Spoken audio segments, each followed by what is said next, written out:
রান্নাঘরে না গিয়ে ঘি ভাত রান্না করে ঠাম্মির মন জিতে নিল ছুটি। হ্যাঁ বন্ধুরা, সম্পূর্ণটা জানতে ভিডিওটা প্রথম থেকে শেষ পর্যন্ত দেখতে থাকুন। ধারাবাহিকের শুরুতে দেখা যাচ্ছে অভি তো ওর অফিসে গিয়েই পুরো চমকে যায়। গিয়েই দেখছে যে অফিসটা পুরো লাইট ফাইট দিয়ে কেউ যেন সুন্দর করে সাজিয়েছে। অভি তো এবার চিৎকার করে ইন্দ্রকে ডাকছে, বলছে ইন্দ্র। ইন্দ্র তো এবার সেখানে চলে আসে। অভি ইন্দ্রকে বলছে এইসব কি হয়েছে আমার অফিসে, অফিসটাকে এইভাবে কেন সাজানো হয়েছে। ইন্দ্র তখন অভিকে বলছে ভাই আমাকে ক্ষমা করে দে, আমি তুই হিরণময় আঙ্কেলের আন্ডারে কিন্তু কাজ করি, এবার হিরণময় আঙ্কেল যা বলেছে আমরা সেরকম অনুযায়ী কাজ করেছি। অভি তখনই ইন্দ্রকে বলছে এই এক সেকেন্ড, এসব তুই কি বলছিস, এই হিরণময় আঙ্কেল বলেছে যে এইভাবে অফিসটা সাজাতে। ইন্দ্র তখনই চুমকির দিকে দেখিয়ে বলছে ওই মেয়েটা বলেছে। ব্যাস, অভি তো চুমকিকে দেখেই পুরো রেগে যায়। চুমকি তো এবার অফিসের মধ্যে কিছু লোকজন এনে সেখানে নাচানাচি শুরু করে দিয়েছে। অভি তো ওখান থেকে চলে যেতে চাইছে, কিন্তু অভিকে তো চুমকি কিছুতেই যেতে দিচ্ছে না, ওকে নিয়েই নাচানাচি শুরু করে দিয়েছে। অভি তো এবার চুমকির ওপর খুব রেগে যায়, বলছে স্টপ ইট, এটা একটা অফিস, এটাকে তোমরা সার্কাস বানিয়ে রেখেছো, এত সাহস হয় কি করে তোমার, আমরা না এখানে কাজ করি। চুমকি তো এবার নির্লজ্জ অভিকে বলছে যে অভি তোমার এখনো লাগছে না যে আমি পড়ি, দেখো আমাকে পড়ির মতো লাগছে না। অভি এবার চুমকির দিকে আঙুল দেখিয়ে বলছে আমি না বিবাহিত, আমি ছুটির সঙ্গে খুব সুখে আছি। বুঝতে পেরেছো তুমি, যে কাল রাত্রিটা চলছে সেই কাল রাত্রি কেটে গেলেই আমি আমার ভোরবেলা স্ত্রীর কাছে চলে যাব। তাই বলছি তুমি তোমার লিমিটটা কিন্তু ক্রস করো না। বলেই অভি আর ইন্দ্র ওখান থেকে চলে যায়। চুমকি তো এবার রেগে লাল হয়ে যায়, বলছে যে এর বদলা তো আমি নেবই।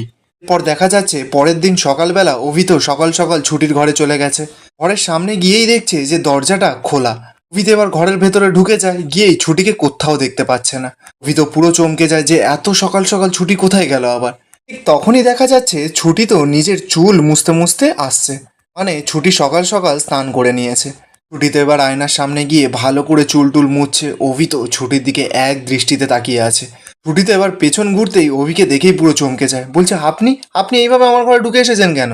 অভি তখন ছুটিকে বলছে আমি আপনার দরজার সামনে এসে কতবার নক করেছি আপনার ধারণা আছে। ছুটি তখন বলে আপনি তাই বলে ভেতরে ঢুকে আসবেন। ঠিক সেই সময় তো শতরূপা সেখানে চলে আসে। শতরূপা তো ছুটির মুখে আপনি কথাটা শুনেই পুরো চমকে যায়, বলছে আপনি। শতরূপা এবার ছুটিকে বলছে তুমি অভিকে আপনি বলে ডাকছো কেন।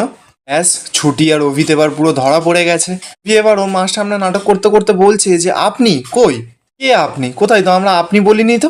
ছুটি তখন তুতলে তুতলে বলছে যে না না কই, আমি তো তুমি বলেই ডেকেছি। শতরূপা তখন বলছে কিন্তু আমি তো স্পষ্ট শুনলাম। অভি তখন ওর মাকে বলছে না না মা, তুমি ভুল শুনেছো, হয় না কখনো কখনো শুনতে একটু ভুল হয়। এবার অভি তো কথা ঘুরিয়ে দিয়ে শতরূপাকে বলছে মা তুমি কি কিছু বলতে এসেছিলে, বলো না। শতরূপা তখন অভিকে বলছে যে হ্যাঁ কাল রাত্রিটা বেশ ভালোই ভালোই কেটে গেছে, কেউ কোনো আঙুল তুলতে পারেনি, কিন্তু আজকে তো নিয়ম অনুযায়ী বউ ভাত, কিন্তু আমার মনে তো হয় না বাড়ির যা অবস্থা কোনো অনুষ্ঠান হবে বলে। শতরূপা এবার ছুটির কাছে গিয়ে বলছে ছুটি তুমি কিছু রান্না বান্না পারো করতে। ছুটি তখন ঘাড় নাড়িয়ে বলছে যে হ্যাঁ। শতরূপা তখন ছুটিকে জানায় যে আজকে তো হিসব মতন বউ ভাত, তাই ভাত রান্নাটা তোমাকেই করতে হবে, আর নিয়ম কানুন ছোট করে হলেও আমি সব কিছু তোমাকে দিয়ে করাবো, তো তোমাকেই কিছুটা রান্না বান্না করতে হবে, তাই বলছিলাম রান্না বান্না কি তুমি কিছু পারো। ছুটি তো অত ভালো রান্না করতে পারে না, তাই একটু তোতলাচ্ছে। অভি তখন শতরূপাকে গিয়ে বলছে যে হ্যাঁ ও খুব ভালো রান্না করতে পারে, এত গুণী বউ এনেছি না তোমার জন্য মা, তুমি ভাবতেই পারবে না, খুব ভালো রান্না করে জানো তো মা। শতরূপা তো এবার কথাটা শুনেই ছুটিকে বলছে ঠিক আছে তুমি এসো, রান্নাঘরে ঘি ভাত রান্না করতে হবে, এই বলেই শতরূপা ওখান থেকে চলে যায়। শতরূপা আবার চলে যেতেই ছুটি এবার অভির কাছে গেছে, গিয়ে বলছে এই যে এইটা যদি আমি করতাম তাহলে তো আপনি আমাকে খুব বকাবকি করতেন, এই যে সকলের সামনে নির্লজ্জের মতন বউ পাগলের ব্যবহারটা করছেন, আপনার কি কোনো ধারণা আছে যে আমি কতটা অস্বস্তিতে পড়ছি। তখন ছুটিকে সরাসরি বলছে আমি জানি আমি কোনটা ঠিক করছি আর কোনটা ভুল করছি, আপনি যান তো এখান থেকে, যান, মা ডেকেছে যান। ছুটি তো এবার গজগজ করতে করতে ওখান থেকে চলে যায়। অপরদিকে দেখা যাচ্ছে ঠাম্মি তো হিরণময়কে ফোন করেছে, হিরণময়কে ফোন করে বলছে যে পরিমাকে এই বাড়িতে বারবার করে আসতে দেবে, ও রোজ এই বাড়িতে আসবে, কোনো সমস্যা নেই আমাদের। হিরণময় তখন ঠাম্মিকে বলছে যে কি বলছেন জেঠিমা, পরি রোজ রোজ ওই বাড়িতে যাবে আর ওই টুটি আর অভির ওরকম মেলামেশা দেখে ও কষ্ট পাবে। টুমকি তখন কথাটা শুনেই মনে মনে বলছে এই বুড়োর না বড্ড বাড়াবাড়ি। টুমকি এবার হিরণময়ের কাছে গিয়ে নাটক করতে করতে কাঁদছে আর বলছে বাবা, অভি যে আমার জীবনে নেই সেটা ভাবলেই আমার মরে যেতে ইচ্ছা করে। আমি তখন ফোনের মধ্যে এই কথাটা শুনেই হিরণময়কে বলছে না না ওকে এইসব কথা মুখে আনতে না করো, একবার ওকে হারিয়েছি আর আমরা ওকে হারাতে পারবো না, না আমাদের বাড়িতে আসতে দাও, আমি বুঝতে পারছি যে বাবা হিসাবে তোমার মেয়ের জন্য খুব দুশ্চিন্তা হচ্ছে, কিন্তু তুমি এই জেঠিমার ওপর একটু ভরসা রাখো। জন্ময় 15 বছর ধরে যা স্বপ্ন আমরা দেখেছি এটা সত্যি হবেই, হতেই হবে, অভি আর পরি এক হবেই। আর ওই যে ছুটি বলে মেয়েটা না, ওকে এই বাড়ি থেকে আমি বিদায় করব, সেই ব্যবস্থা করতে গেলে আমি পরিমার সাহায্য ছাড়া কি করে করব। ওকে তো এই বাড়িতে আসতেই হবে, ওকে তো দরকার। চুমকি তো এবার কথাটা শুনে খুব মজা পায়। চুমকি হিরণময়ের হাত থেকে ফোনটা ধরে ঠাম্মিকে বলছে, ঠাম্মি আমার যতই কষ্ট হোক না কেন আমি যাব। বীর থেকে যে আমি এতটা দূরে থাকবো সেটা তো আমি মেনে নিতে পারবো না। ঠাম্মি তখন বলছে, আচ্ছা মা তুমি এসো তাহলে। এরপর ঠাম্মি তো ফোনটা রেখে দেয়। ঠাম্মি এবার ঈশাকে বলছে, আমিও দেখি রান্নাঘরে গিয়ে কি করে বউ ভাতটা হয়। অপরদিকে দেখা যাচ্ছে শতরূপা তো ছুটিকে বলছে, তুমি রান্না করতে পারবে তো, না দেখো আবার হাত টাত পুড়িয়ে ফেলো না জানো। ছুটি তখন শতরূপাকে বলছে, না না আপনি চিন্তা করবেন না, আমি না আশ্রয় বাড়িতে 100 থেকে 150 জনের রান্না আমি করে দিতাম। আর শতরূপা তো যখন ছুটিকে নিয়ে রান্নাঘরে যেতে যাবে ঠিক তখনই তো সেখানে ঠাম্মি চলে আসে। ঠাম্মি এসে শতরূপাকে দাঁড়াতে বলে। আমি শতরূপাকে সরাসরি বলছে, আমি কোনো অনাথ সৃষ্টি হতে দেব না, এই মেয়ে কিছুতেই রান্নাঘরে ঢুকবে না। তুমি এই মেয়েকে নিয়ে ঠাকুর ঘরে গেছো সেটা অবধি আমি মেনে নিয়েছি, কিন্তু রান্নাঘরে কিছুতেই নয়। সংসারে লক্ষ্মীর জায়গা হলো রান্নাঘর, সেখানেও কিছুতেই ঢুকবে না। তুই তো এবার দূর থেকে সেইগুলো দাঁড়িয়ে দাঁড়িয়ে দেখছে আর মনে মনে বলছে, এই ঝুমকিটা আসেনি, ঝুমকির জায়গায় আজকে ঠাম্মি শুরু করে দিল।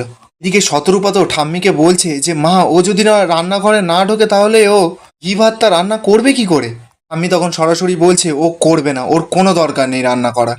শতরূপাও তো তখন বলছে, কিন্তু মা আমার যে মন মানছে না, আমার ছেলে অভি, ওর মঙ্গল অমঙ্গল নিয়ে তো আমি একটু চিন্তা করবই। আমি তখন বলছে, ও সেটা নিয়ে বুঝি আমি ভাবি না। ছুটি তখন ওদের দুজনকে বলছে, আচ্ছা আমি যদি রান্নাঘরে না ঢুকে ঘি ভাত রান্না করে দিই তাহলে হবে। শতরূপা তো কথাটা শুনেই অবাক, বলছে রান্নাঘরে না ঢুকে মানে। ছুটি তখন বলছে, আমি রান্নাঘরে না ঢুকে রান্না করে দিতে পারি, কিন্তু আমার একটা শর্ত আছে। ছুটির বাবা তো কথাটা শুনেই চমকে যায়, বলছে শর্ত, কিসের শর্ত। ছুটি তখন সকলকে বলছে, আচ্ছা আমি যদি রান্নাঘরে না ঢুকে ঘি ভাতটা রান্না করে দিতে পারি তাহলে কিন্তু বাড়ির সকলকে ওই ভাত খেতে হবে। আমি তো কথাটা শুনেই অবাক, ছুটিকে বলছে, তুমি রান্নাঘরে না গিয়ে রান্না করবে, বেশ আমি তোমার শর্তে রাজি।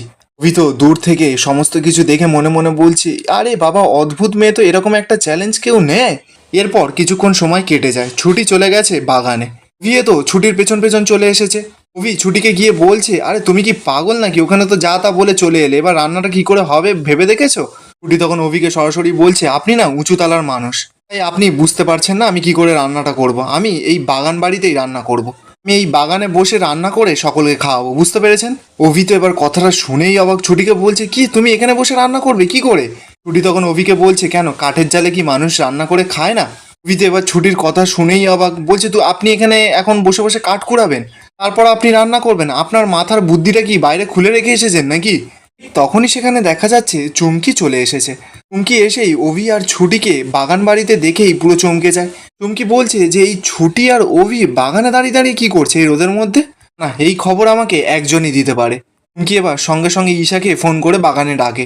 এদিকে দেখা যাচ্ছে তো ছুটি অনেকগুলো কাঠপত্র জোগাড় করেছে।